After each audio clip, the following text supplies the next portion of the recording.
ನಮಸ್ತೆ ಎಲ್ರಿಗೂ ನಮ್ಮ ಚಾನಲ್ಗೆ ಮತ್ತೊಮ್ಮೆ ನಿಮ್ಮೆಲ್ಲರಿಗೂ ಸ್ವಾಗತ. ಇವತ್ತಿನ ವಿಡಿಯೋದಲ್ಲಿ ರಾಮನವಮಿ ಹಬ್ಬದ ವಿಶೇಷವಾಗಿ ಹೆಸರುಬೇಳೆ ಕೋಸಂಬರಿ ಮಾಡೋದನ್ನು, ಅದೇ ರೀತಿ ಕಡಲೆಕಾಳಿನ ಉಸ್ಲಿ ಮಾಡೋದನ್ನು ಸಹ ತೋರಿಸ್ಕೊಡ್ತಾ ಇದ್ದೇನೆ.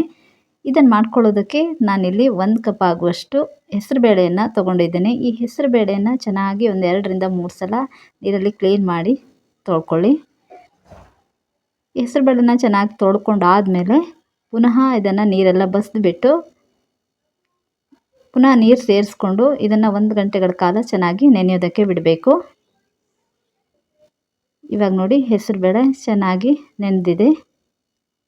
ಈ ರೀತಿ ಹೆಸರುಬೇಳೆ ಚೆನ್ನಾಗಿ ನೆಂದಿರಬೇಕು ಈ ಕೋಸಂಬರಿ ಮಾಡ್ಕೊಳ್ಳೋದಕ್ಕೆ. ಇವಾಗ ಈ ನೆನೆದ ಹೆಸರುಬೇಳೆಯನ್ನು ನೀರು ಬಸಿದ್ಬಿಟ್ಟು ಇನ್ನೊಂದು ಬೌಲಿಗೆ ಸೇರಿಸ್ಕೊಳ್ತಾ ಇದ್ದೀನಿ. ಇದಕ್ಕೇನೆ 1 ಕ್ಯಾರೆಟನ್ನು ಸಣ್ಣ ಸಣ್ಣದಾಗಿ ತುರಿದುಬಿಟ್ಟು ಸೇರಿಸ್ಕೊಳ್ಳಿ. ಅದೇ ರೀತಿ ಸೌತೆಕಾಯಿಯನ್ನು ಸಣ್ಣ ಸಣ್ಣದಾಗಿ ಕಟ್ ಮಾಡಿಬಿಟ್ಟು ಸೇರಿಸ್ಕೊಂಡಿದ್ದೇನೆ. ಬೇಯಿಸಿರುವಂಥ ಸ್ವಲ್ಪ ಜೋಳನ ಸೇರಿಸ್ಕೊಂಡ್ಬಿಟ್ಟು 1 ಸ್ಪೂನ್ ಆಗುವಷ್ಟು ಪೆಪ್ಪರ್ ಪೌಡ್ರನ್ನ ಸೇರಿಸ್ಕೊಂಡಿದ್ದೇನೆ. ಅದೇ ರೀತಿ ಒಂದು ಅರ್ಧ ಭಾಗ ಆಗುವಷ್ಟು ನಿಂಬೆ ರಸನ ಕೂಡ ಸೇರಿಸ್ಕೊಂಡು, ಸ್ವಲ್ಪ ರುಚಿಗೆ ತಕ್ಕಷ್ಟು ಉಪ್ಪನ್ನು ಸೇರಿಸ್ಕೊಂಡು, ಒಂದು ಸ್ವಲ್ಪ ಕೊತ್ತಂಬರಿ ಸೊಪ್ಪನ್ನು ಮೇಲ್ಗಡೆ ಸೇರಿಸ್ಕೊಳ್ಳಿ.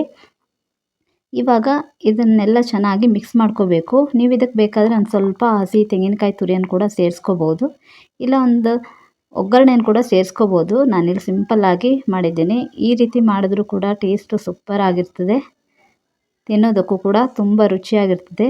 ತುಂಬ ಈಸಿಯಾಗಿ ಯಾವುದೇ ಗ್ಯಾಸ್ಗಳನ್ನೇನು ಉರಿಸದೇನೆ ಮಾಡ್ಕೊಳ್ಬೋದು. ನೋಡಿ, ಹೆಸರು ಕಾಳಿನ ಕೋಸಂಬರಿ ರೆಡಿ ಆಯಿತು. ಈ ರಾಮನವಮಿ ಹಬ್ಬಕ್ಕೆ ನೀವು ಖಂಡಿತ ಈ ಕೋಸಂಬರಿಯನ್ನು ಒಮ್ಮೆ ಟ್ರೈ ಮಾಡಿ, ರುಚಿ ತುಂಬ ಚೆನ್ನಾಗಿರ್ತದೆ. ನೋಡಿದ್ರಲ್ಲ ಎಷ್ಟು ಈಸಿಯಾಗಿ ಕೋಸಂಬರಿನ ಮಾಡ್ಕೋಬೋದು ಅಂತ. ಅದೇ ರೀತಿ ಇನ್ನೊಂದು ರೆಸಿಪಿ ಬಂದುಬಿಟ್ಟು ಕಡಲೆಕಾಳನ್ನ ಉಸ್ಲಿ. ಇದನ್ನು ಕೂಡ ತುಂಬ ಸರಳವಾಗಿ ಮಾಡ್ಕೊಳ್ಬೋದು. ಈ ಉಸ್ಲಿ ಮಾಡ್ಕೊಳ್ಳೋದಕ್ಕೆ ನಾನಿಲ್ಲಿ ಮೊಳಕೆ ಕಡಲೆಕಾಳನ್ನು ತೊಗೊಂಡಿದ್ದೇನೆ. ನೀವು ಮೊಳಕೆ ಕಡಲೆಕಾಳಿಲ್ಲ ಅಂದರೆ ಮೊಳಕೆ ಬರದೇ ಇರೋಂಥ ಕಡಲೆಕಾಳನ್ನು ಕೂಡ ತೊಗೊಳ್ಬೋದು. ಚೆನ್ನಾಗಿ ಮಾಡಿ ತೊಳೆದುಬಿಟ್ಟು ಅದನ್ನು ಕುಕ್ಕರಿಗೆ ಸೇರಿಸ್ಕೊಳ್ತಾ ಇದ್ದೇನೆ. ಈ ಕಡಲೆಕಾಳೆಲ್ಲ ಮುಳುಗೋಷ್ಟು ನೀರನ್ನು ಸೇರಿಸ್ಕೊಂಡ್ರೆ ಸಾಕು. ಸ್ವಲ್ಪ ರುಚಿಗೆ ತಕ್ಕಷ್ಟು ಉಪ್ಪನ್ನು ಸೇರಿಸ್ಕೊಂಡು ಕುಕ್ಕರ್ನ ಮುಚ್ಚಳನ್ನು ಮುಚ್ಚಿಬಿಟ್ಟು ಒಂದು 3ರಿಂದ 4 ವಿಸಿಲ್ ಕೂಗಿಸ್ಕೊಂಡ್ರೆ ಸಾಕು. ಇವಾಗ ಇದಕ್ಕೊಂದು ಮಸಾಲೆ ಮಾಡಿಕೊಳ್ಳುವ. ಅಲ್ಲಿ ಒಂದು ಸಣ್ಣ ತೆಂಗಿನಕಾಯಲ್ಲಿ ಒಂದು ಅರ್ಧ ಕಡಿ ಆಗುವಷ್ಟು ತೆಂಗಿನಕಾಯಿ ತುರಿಯನ್ನು ಸೇರಿಸ್ಕೊಳ್ತಾ ಇದ್ದೀನಿ. ಒಂದೇ ಒಂದು ಹಸಿಮೆಣಸಿನ್ಕಾಯಿ, ಒಂದು ಅರ್ಧ ಇಂಚ್ ಆಗುವಷ್ಟು ಶುಂಠಿನ ಸೇರಿಸ್ಕೊಳ್ಳಿ. ಅದೇ ರೀತಿ ಒಂದು ಸ್ವಲ್ಪ ಕೊತ್ತಂಬರಿ ಸೊಪ್ಪನ್ನು ಸೇರಿಸ್ಕೊಂಡ್ಬಿಟ್ಟು ಈ ರೀತಿ ನೀರು ಸೇರಿಸ್ದೇ ತರಿಯಾಗಿ ರುಬ್ಕೋಬೇಕು.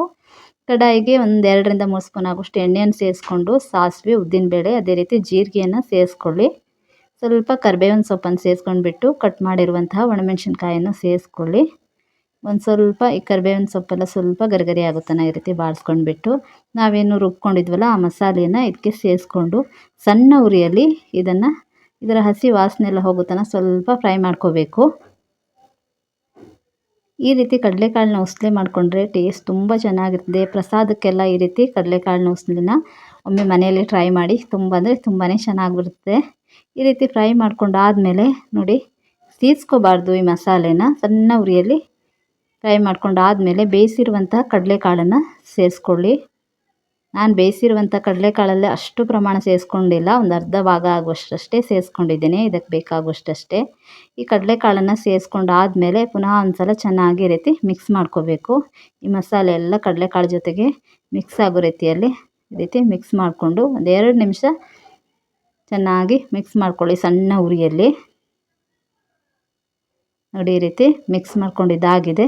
ಇವಾಗ ಕೊನೆಯದಾಗಿ ಒಂದು ಅರ್ಧ ಭಾಗ ಆಗುವಷ್ಟು ನಿಂಬೆ ರಸನ ಮೇಲ್ಗಡೆ ಹಿಂಡ್ಕೊಳ್ತಾ ಇದ್ದೇನೆ. ಇವಾಗ ಗ್ಯಾಸ್ ಆಫ್ ಮಾಡಿಬಿಟ್ಟು ಪುನಃ ಒಂದು ಸಲ ಚೆನ್ನಾಗಿ ಮಿಕ್ಸ್ ಮಾಡ್ಕೊಳ್ಳಿ. ಈ ರೀತಿ ಕಡಲೆಕಾಳು ಉಸ್ಲಿನ ತುಂಬ ಸರಳವಾಗಿ ಮಾಡ್ಕೋಬೋದು. ಈ ರಾಮನವಮಿ ಹಬ್ಬಕ್ಕೆ ನೀವು ಮನೆಯಲ್ಲಿ ಖಂಡಿತ ಈ ಕಡಲೆಕಾಳಿನ ಉಸ್ಲಿಯನ್ನು ಟ್ರೈ ಮಾಡಿ. ಅದೇ ರೀತಿ ನೀವು ಯಾವುದೇ ಒಂದು ಹಬ್ಬದ ಸಂದರ್ಭದಲ್ಲಿ ಆಗಿರ್ಬೋದು, ದೇವ್ರ ನೈವೇದ್ಯಕ್ಕೂ ಕೂಡ ಈ ರೀತಿ ಉಸ್ಲಿಯನ್ನು ಮಾಡ್ಕೋಬೋದು. ಇದಕ್ಕೆ ನೀರುಳ್ಳಿ ಆಗಲಿ ಬೆಳ್ಳುಳ್ಳಿ ಆಗಲಿ ಯಾವುದನ್ನು ಉಪಯೋಗಿಸ್ಕೊಂಡಿಲ್ಲ. ತುಂಬ ಅಂದರೆ ತುಂಬಾ ರುಚಿಯಾಗಿರ್ತದೆ. ನಾನು ಇವತ್ತಿನ ವಿಡಿಯೋದಲ್ಲಿ ತೋರಿಸ್ಕೊಟ್ಟಿರುವಂತಹ ಕೋಸಂಬರಿ ಅದೇ ರೀತಿ ಕಡಲೆಕಾಳು ಉಸ್ಲಿ ನಿಮ್ಗೆ ಇಷ್ಟ ಆಯಿತು ಅಂದ್ಕೋತೀನಿ. ವಿಡಿಯೋ ಇಷ್ಟ ಆದರೆ ವಿಡಿಯೋಗೊಂದು ಲೈಕ್ ಮಾಡಿ, ಅದೇ ರೀತಿ ನಮ್ಮ ಚಾನಲನ್ನು ಸಬ್ಸ್ಕ್ರೈಬ್ ಮಾಡ್ಕೊಳ್ಳೋದನ್ನು ಮರಿಬೇಡಿ. Thank you.